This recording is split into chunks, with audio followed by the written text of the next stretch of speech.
Professor Jayashankar గారి వర్ధంతి. మరోసారి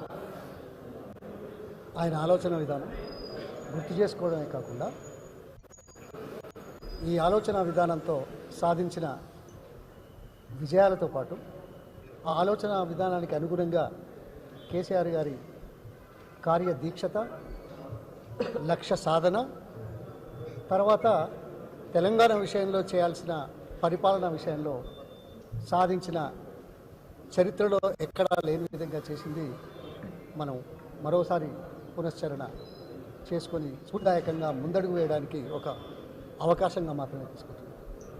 నా అదృష్టం ఏమిటంటే 1960 నుంచి వారితో పరిచయం. మా క్లాస్ టీచర్ శ్రీధర్ స్వామి గారి సహచరుడైన ప్రొఫెసర్ జయశంకర్ గారు 60 నుంచి పరిచయం. తర్వాత అమెరికా నుంచి వచ్చిన తర్వాత వారిని మొట్టమొదటిసారిగా కాకతీయ యూనివర్సిటీ విశ్వవిద్యాలయ వైస్ ఛాన్సలర్గా జనార్దన్ రెడ్డి గారు ముఖ్యమంత్రిగా ఉన్నప్పుడు పట్టుబట్టి సాధించిన విషయం. ఆ సమయంలో ముఖ్యంగా ఇంటెలిజెన్స్ వర్గాలు ఏమయ్యా, మీరు ఉగ్రవాదులకు సహకారం అందించేటువంటి వాళ్లకు ప్రోత్సాహాన్ని ఇస్తున్నారు, ఇది మంచిది కాదు అని ఆనాటి ముఖ్యమంత్రితో చెబుతూ మా వైపు చూసిన అధికారులు నాకు బాగా గుర్తుంది. అటువంటి నేపథ్యంలో ఆ తర్వాత తెలంగాణ విషయం పోరాటం, నీళ్లు, నిధులు, సమస్యలు, తర్వాత కేసీఆర్ గారి నిరాహార దీక్ష, దాన్ని విరమింపజేసే సందర్భం, ఇవన్నీ ఒక చారిత్రాత్మక సత్యాలుగా గుర్తుపెట్టుకోవాల్సిన అవసరమనే మాట తెలియజేస్తాం. ఈ సందర్భంగా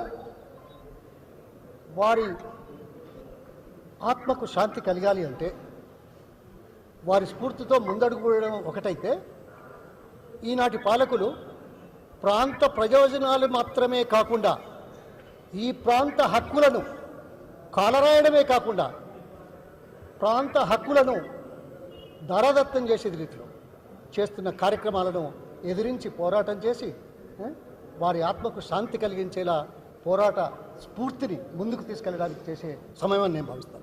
ఇది మరోసారి పునశ్చరణ అవసరంగా నేను భావిస్తాను. ధన్యవాదాలు.